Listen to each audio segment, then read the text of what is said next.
In recent years, reading has become almost a trend. With apps like Goodreads, Storygraph, and Fable, it's hard to come by a social media reading app that doesn't have an annual target reading goal that is set. I myself am one who also uses that functionality in the applications. So the question we're looking to answer today is, does setting a reading target throughout your year impact your reading habits and ruin the hobby of reading? In the past year, I've been going through an experiment where in January of 2024, I set my reading goal in Storygraph, that's a plug for my Storygraph in the description, to a target of reading one book. I did this because I still want to use the Storygraph tracking and stats functionality, but I didn't want to have a solid reading goal or number of books in mind. We're going to do a very statistically sound experiment here, and we're going to go through some results. So first, I'm going to start with my hypotheses when I started this experiment. Then we'll review the actual stats and the results and what it's telling us, and then finally we'll talk about, the takeaways and what we have learned from this experiment together. First, the hypotheses. So in January when I started this,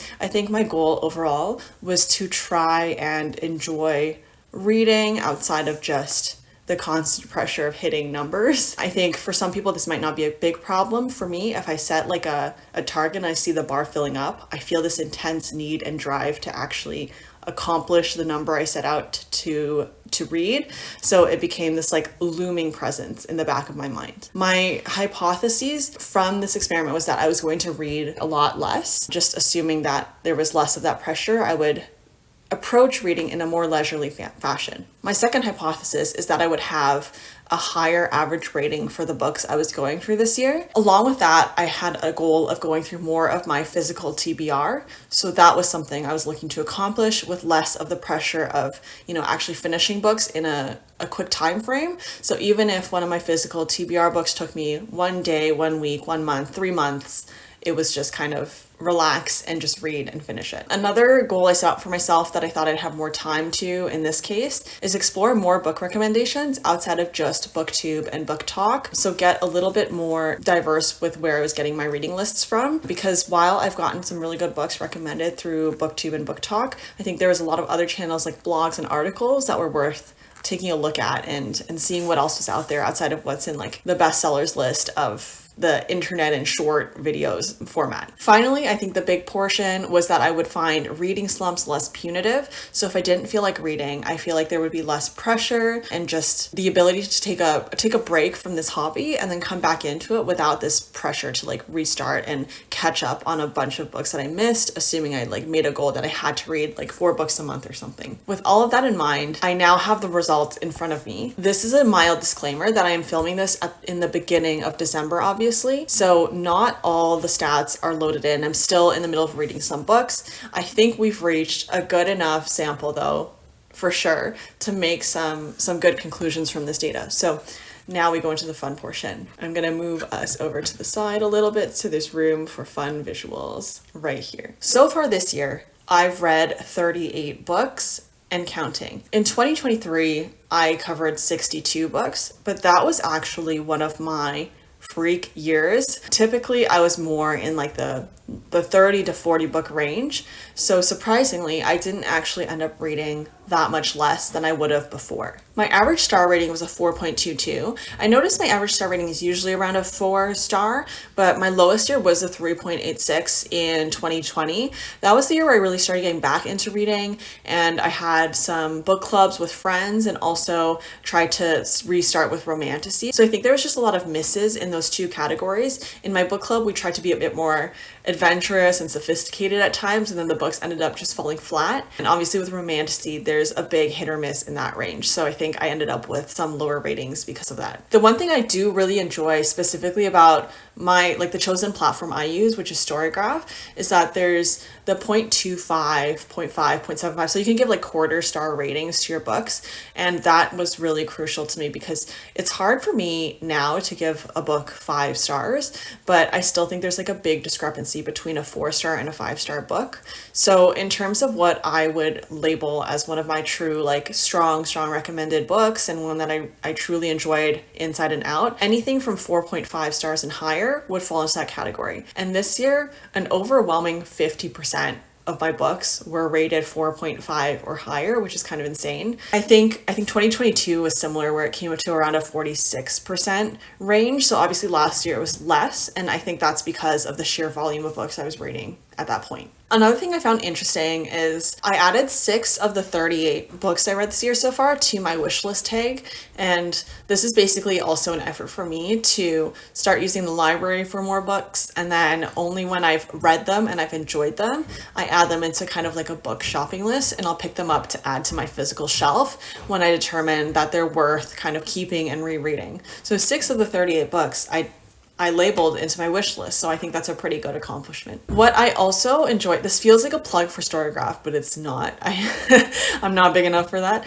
But what I enjoy about it is it gives me really interesting insights into my reading habits. So I looked at what I tended to rate 4.5 stars or higher, and it's actually really funny. So I'm going to read from the list, but my moods that I rate higher are dark, tense, challenging, adventurous, and reflective. So I don't know what that says about me, but I think it does come with me still being a relatively someone who grew up around like YA fantasy, so always looking for something adventurous and slightly dark with some like political or social commentary that will get a book to that 4.5 and higher range for me. I actually got worse over time in my percentage of like reads that were out of my physical books, which is surprising and totally against what I was trying to accomplish at the beginning of the year. So I read like, I think 24% of the books I went through are from my physical TBR. This is compared to the 36% from like the beginning of when I started tracking my reading. It is a comeback from last year though, where it was only around 16%. And I think the reason this happened is around this change in kind of like book purchasing habits that I've kind of taken on. I don't know if this is indicative of the experiment or if it's just like,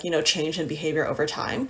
But I used to, like, if my book club would choose a book, I would go and buy a physical copy and read it and be able to bring it to the meeting and talk about it that way. So in that sense, I bought a lot of books that I didn't know if I was going to like or not. Some of those books I've gone on to actually like donate or sell at a yard sale or whatever. This year, I think I did well in reading what was already on my shelf, and there's a lot more opportunity to get through that list in the next year as well. I also learned some really interesting things about my reading behavior in general. The first thing is that I already said this, but I used to read a lot more risky book club book picks and also a lot more YA fantasy. That has changed over time, and it reflects in the stats over the years. I also find that it's become a bit of an interesting approach to finding book recommendations, because when I got back into reading, I was able to go through some of the more iconic and well-known books very early on, and those got like higher star ratings because I enjoyed them. They're classics, they're popular for a reason, and now I'm kind of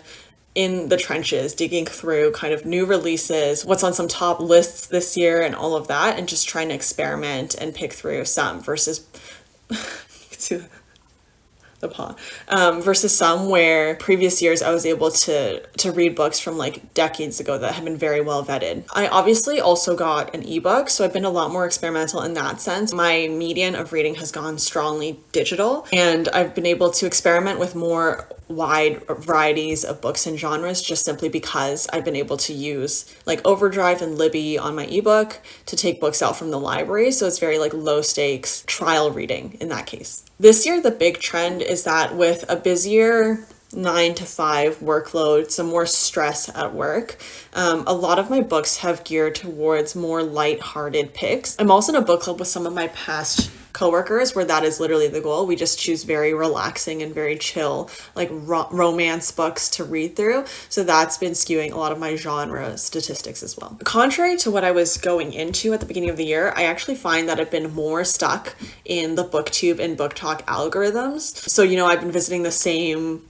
like few BookTube channels, and then obviously like I haven't been on TikTok as much, but my Reels algorithm has been going down very specific genres and trends in the community of recommending books. So that's still where I'm getting the majority of my book recommendations from. The only thing I've done separately is I've started going on more blogs and articles to find the new releases that are coming out and try to read books as they come out and as they're available within my like local library. So that's been a really fun experiment to get into, to read new releases before you start hearing opinions about them online. I've also had a recent focus on just my overall TBR list, so not just like the things that I physically own, but I've been going from like an order of earliest added. So I've been going into my old books that I added into my list, and I don't even remember where the recommendation came from and everything. And that has been a hit or miss for me. A lot of them have been hits, and it's very interesting to just find, like, it feels like you're finding a gem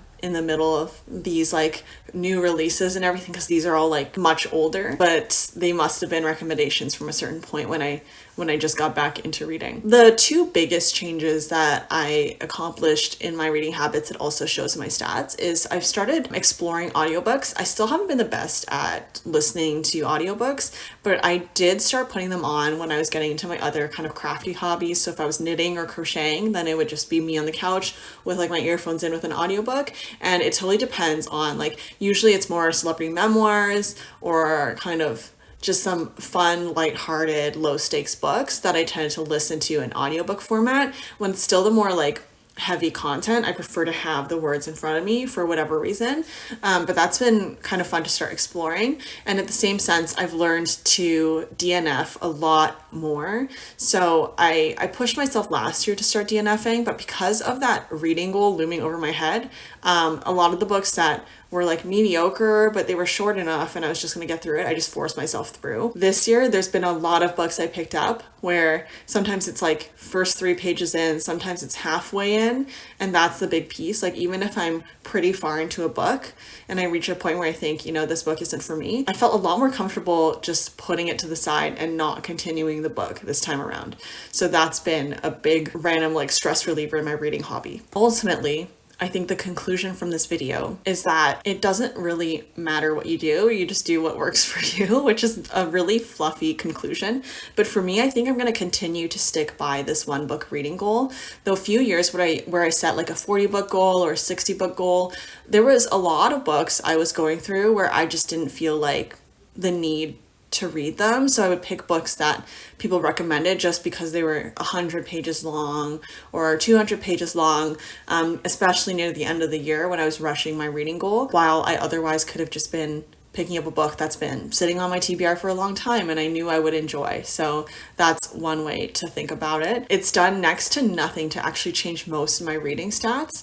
At the end of the day, I'm still gonna read what I want to read in the moment, or whatever comes on my library holds, and that's my like forced reading that I placed a hold for myself like 16 weeks ago, and now my past self is coming to haunt me. When I look at the overall like array and just where the stats are sitting, there honestly has not been many changes. What it did do in the end is it made this whole hobby a lot less competitive and pretentious, because I think you'll see a lot of content online and they'll start coming out, especially now, and this is no hate, but you'll see like me ranking the 156 books I read this year and all the videos like that. And that's not like, some people do that as a career and that's what you have to get through and understand. It's not really a normal amount to be reading otherwise, if reading is just your hobby. And I think that's something that I did find myself getting stuck in, like mentally, is the idea of reading in volume. So this helps a lot with that, and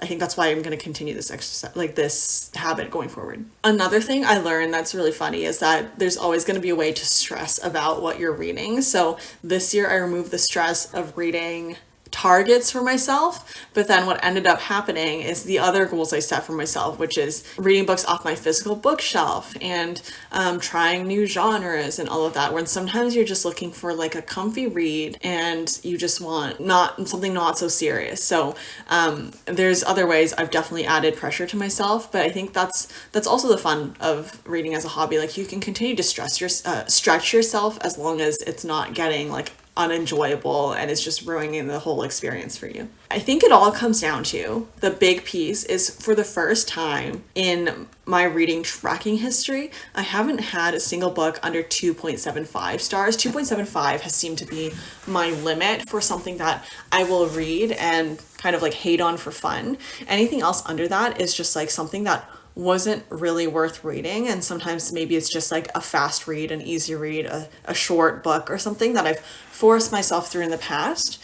Now, like, I'm either DNFing them or I just don't even need to pick them up because I don't have a goal that I need to meet. So I think that's what matters in the end. My stats are relatively consistent when you look at the average of everything and the overview of everything. But when I think back to this year, my conclusion is still that I think I was able to reclaim a lot of the enjoyment behind this hobby. And I was able to, like, when I think back to my wide array of books that I read this year, I can confidently say that I enjoyed just like most of the books, and I also enjoyed to hate on some of them too. So it was just a very strong year for me in terms of my exploring this hobby of reading. So that's my conclusion. Very fluffy conclusion. So if we go back to the question, do reading targets ruin reading for you? The answer is maybe. For me, maybe a little bit, but for you, if it's something that'll help you get back into reading, or if it's something that you just enjoy with the added pressure, like that's a pressure that you enjoy to add into your bucket list for the year and your reading goals for the year, then they're like full steam ahead. No, there's no judgment here. So with that, in the new year, I'll have a video coming out too with me setting some new goals and bucket lists for reading. Hopefully it'll help give you some ideas on other ways you can kind of set goals for reading as a hobby without using like full numbers and tracking into it. So you can look out for that. Otherwise, thank you for joining. Let me know your thoughts and I'll talk to you next time. Goodbye.